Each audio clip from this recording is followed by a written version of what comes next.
안녕하세요. 음악 커뮤니케이터 가치입니다. 안녕하세요, 메리입니다. 같이. 아이브가 워낙 인기가 많잖아요. 사실상 올해 신인상을 받을 것 같은데 신인상이 아니라 거의 뭐 대상을 노려야 하는 지금 포스로 그쵸. 가고 있는데 그 중에서도 최근에 장원영이 굉장히 화제가 많이 되고 있어요. 해외 가면서 공항에서 샷이라든가 이러면서 화제가 많이 되고 있는데 그것과 못지않게 다이어트에 대한 얘기들이 굉장히 많이 올라오고 있거든요. 너무 마른 거 아니냐. 저는 너무 말랐다고 생각을 하긴 하는데, 그러니까 좀 이해가 가요. 그 마른 거에 대해서. 거기서 조금이라도 살 조금 더 찌면 분명히 또 관리 안 한다 이렇게 얘가 나올 것 같단 말이죠, 제 생각에는.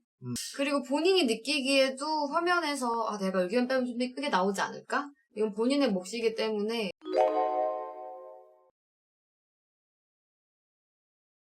저렇게 엄청 집중을 많이 받는 위치에 있으면은 기준에 대해 예민해지지.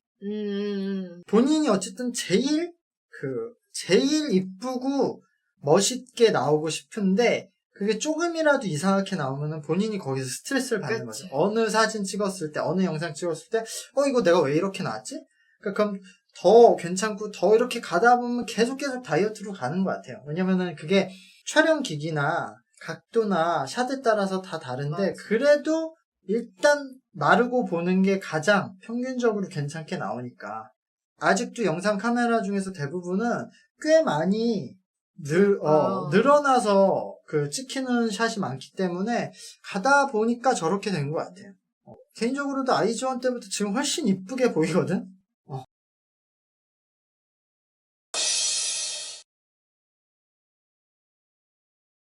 일단 이 얘기를 먼저 찍고 오면은 본인도 아이돌 연습생을 했었고 그리고 그 아이돌 연습생들 데뷔하는 그것도 뭐 하고 뭐 했었잖아. 예전에 그 본인이 연습생 활동할 때 그런 뭐 다이어트라든가 아니면 그런 뭐 관리? 제한 이런 게 있었나? 연습생 전에는 일단 제가 식욕억제제 무조건 먹었거든요. 그거는 왜 먹었어, 본인은? 살 빼려고. 식욕억제제가 식욕 억제도 되는데 이게 처방받는 약이 있어요. 그걸 먹으면 하루 만에 3kg가 빠져요. 아니, 그러니까 그거를 애초에 어떤 동기로 저는 원래 통통했었고, 그래서 오디션을 보든 어떤 사람들이 하시는 말들이 다 넌 살만 빼면 좋겠다. 너는 다 좋은데 살만 문제다. 이런 말이 있어서. 그래서 살을 빼야 된다고 본인은 판단하고 그쵸. 있었는데 어째 찾아보다가 식욕억제제를 골랐다는 거네, 본인 그렇죠. 스스로. 네. 그래서 식욕억제제를 먹었는데 그거에 뭐 장단점이 있었어? 장점은 하루에 3kg 빠져요. 제가 그때 학교 다닐 때여가지고 하루에 3kg 빠지는데 사람이 돌아요. 진짜 어떻게 도냐면 제가 그때는 진짜 엄청 독해가지고 뭔가 초코파이가 먹고 싶으면 맛을 느끼고 싶은 거잖아요. 먹고 그러니까 씹고 뱉었어요. 맛만 느끼고. 너무 더러운 얘기인데. 그러고 뭐 떡볶이 먹고 싶어 갑자기 울고. 이게 조울증이 심하게 오거든요. 그리고 이게 카페인 성분이 엄청 들어가서 아침에 8시에 먹어도 다음날 한 새벽 6시쯤에야 잠들어요. 그래서 제가 빈혈로 쓰러졌어요. 화장실 가려다 모기랑 싹 쓰러지고. 살은 확실히 빠진다. 근데 몸이 아주 아작이 났죠. 어차피 회사에 들어가면 월 말마다 몸무게를 잰단 말이에요.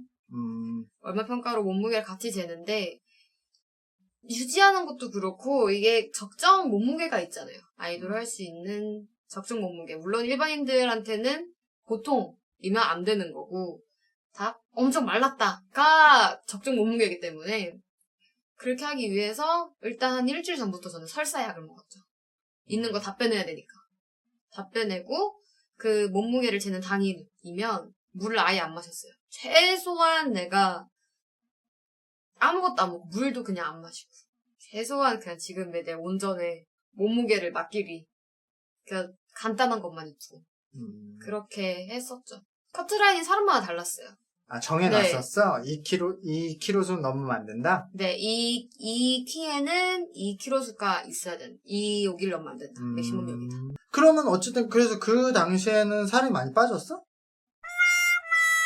연습생. 회사 들어갔을 때는 제 의지가 강한 사람이 아니었기 때문에 그때는 많이 아니었고. 먹었죠. 아, 초코바에 빠져가지고 제가. 그럼 지금은 어떻게 해서 이 흐름으로 온 거야? 그때는 내가 살 빼서 내가 그래 살만 빼면 가수가 될 수 있어. 살 빼야지 이거였는데 지금은 어떻게 먹고 살려고 하다 보니까 살이 빠지네. 힘들게 살면 빠지더라고. 아, 그냥 지금은 그냥 살다 보니까. 힘들게 살면 빠진다. 아, 특별한 걸 안 했는데, 네. 그때보다. 네. 아이러니하게도 나는 트레이닝을 하다가 네. 애들한테 식단 관리도 시켜야 돼서 내가 다 해본 것 같아. 우리 세상에 존재하는 대부분 트레이닝을 1년씩은 해본 것 같아. 나 채식도 1년 했었고, 완전 채식도 1년 했었고, 그 팔레트 다이어트라고, 지금 그러니까 저탄고지 전 단계, 그것도 했고, 지금 저탄고지, 그리고 간헐적 단식은 지금 한 4년째지? 그리고 예전에 그것도 했어. 그 이름이 기억이 안 나는데, 일본에 있을 때 알게 된 건데, 그거 아마 하는 사람 많을 거야. 되게 유명한 일본의 암 수술하셨던 의사인가 그분이 만든 건데, 생식 다이어트라고 해야 되나? 그러니까 뭐냐면은, 웬만한 거는 가열하지 않고 먹어야 되는 그런. 근데 이게 지금 생각하면 저탄고지 정반대거든? 그쵸. 그거 참 어려운 거야. 저탄고지는 무조건 다 가열하고 그치. 해야 되는데, 그런가. 근데 어쨌든, 나도 다 해보면서 아이들 알려주려고 해서 했는데, 그만큼 이제 우리나라에서 트레이닝 세션에서는 식단 관리를 신경을 많이 쓰고, 맞아요.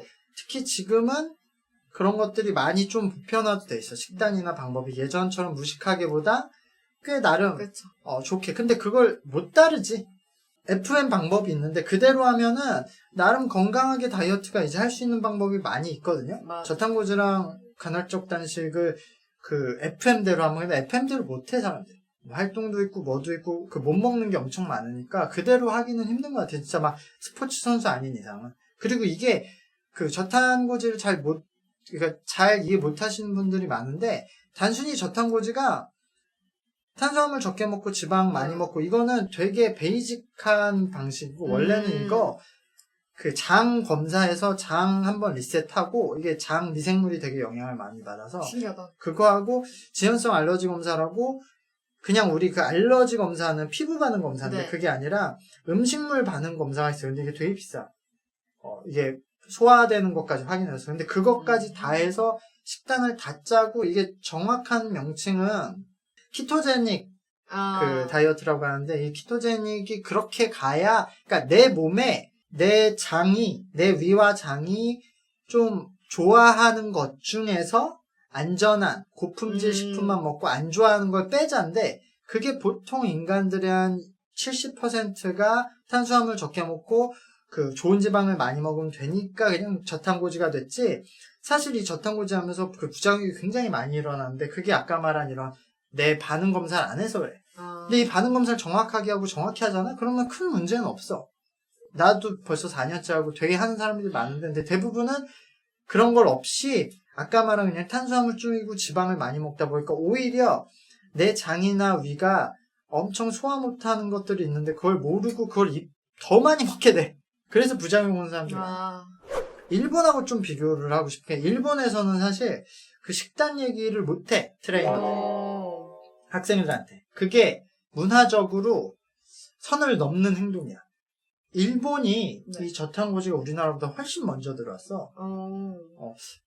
우리나라에서 그러니까 우리나라에서 본격적으로 막 유행된 거는 그렇게 오래되지 안 됐거든? 4, 5년 됐나? 근데 일본에 내가 10년 전에 있을 때 이미 거기는 저탄고지 열풍이었으니까. 근데 그러니까 식단이나 음식이나 식사는 걔네들한테는 건강과 생명하고 연결되어 있어. 항상. 기본적으로 우리가 다이어트라는 건 밥을 좀 줄이는 거잖아. 그치. 그래서 걔가 몸이 안 좋아지면 네가 책임질 수 있어? 이런 정서가 좀 있어. 그래서 일본에서는 우리가 트레이너라고 해도 다이어트를 권유한다던가 식단을 좀 이렇게 하는 거는 못해. 그냥 너무 살 많이 찌지 않았어. 운동 많이 해. 이럴 수 있어도 또 먹는 거를 그래서 실제로 일본에서는 지금 K-팝 시스템이 들어가서 거기서는 아마 충분히 이런 설명을 하고 식단 관리도 시키고는 있는데 우리나라만큼은 그렇게 못하고 그 대부분의 아이돌이나 연습생들은 아직도 일본에서는 식단은 관리를 안 해. 그래서 일본 아이돌들 보면 갑자기 살 엄청 찌는 애들 많아. 스트레스 엄청 받으면 엄청 많이 먹었는데 그게 제한이 없으니까 걔네들이 해결할 수 있는 게 식단, 그 스트레스가 먹는 거밖에 없으니까 엄청 먹어서 진짜 갑자기 슈퍼 뚱뚱이가 되는 경우가 많아. 엄청 깜짝 놀랄 정도로. 근데 그런 거 보면 나는 사실 좀 짠하지. 아, 쟤네들 얼마나 힘들면은 그렇지. 저렇게 되겠냐. 근데 그럼 또 욕먹고. 지금도 우리나라에도 뭐 갑자기 살이 찐 분들도 있고 맞아. 뭐 엄청 마른 분들도 있는데 둘 다 나는 똑같은 감정이야. 살이 찐 사람들 보면은 아 얼마나 힘드니까 저렇게 되겠어. 또 마른 사람들 보면은 얼마나 힘드니까 저렇게 독하게 안 먹겠어. 둘 다 같은 맞아. 감정인데 그걸 또 살찌면 살쪘다고 뭐래. 마르면 맞아. 말랐다고 뭐래. 본인은 아까 근데 말했잖아. 본인이 예전보다 지금 살 마른 게 낫다고 그랬지. 네. 구체적으로 뭐 특별히 좋은 게 있어? 그냥 외형적인 거 말고? 제가 보기에도 그때보다 지금 훨씬 낫다고 생각을 하고 여기 제가 회사 들어간 건 19살이기 때문에 19, 20 이때가 저의 몸무게 최고거든요. 뭐 회사 들어가니까 오히려 열받았나 봐. 뭐 그때가 진짜 오히려 정 진짜 못해서 먹을 걸로 줄었어요. 그런 상황에 힘든 상황이 있으니까 그냥 좆대발하고 내 인생 좆대발하고 먹은 거야? 진짜 근데 생각 없어. 그냥 나는 너무 힘든 거예요. 너무 힘든 게 우선이었어요. 나 잘 돼야지 이것보다 아 나 진짜 너무 힘들어. 진짜 그럼 예를 들어 그런 생각을 지금 하고 있는 사람이면 어떻게 해야 돼? 본인은 어떻게 하는 게 나았었다고 생각해? 다시 제가 그때로 간다면요? 없어? 방법 없어? 아 그러니까 그게 예를 들어 다시 돌아가서 내가 이렇게 해야지 이렇게 해서 잘 돼야지 이것도 아니고 그냥 하기 싫어. 그러니까 뭔가 상상을 하잖아요. 가끔 내가 이렇게 잘 됐으면 지금 내가 지금보다 나아지지 않았을까? 라고 하지만 내가 그 상태로 데뷔를 했으면 진짜 뭐 하나 사고 쳤겠다.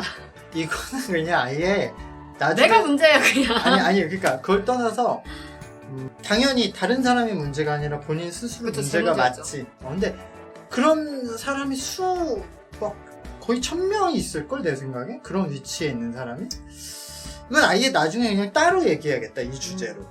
다이어트 얘기랑 연관이 안 되니까 연습생 왜 힘든가로 따로 얘기해야겠다.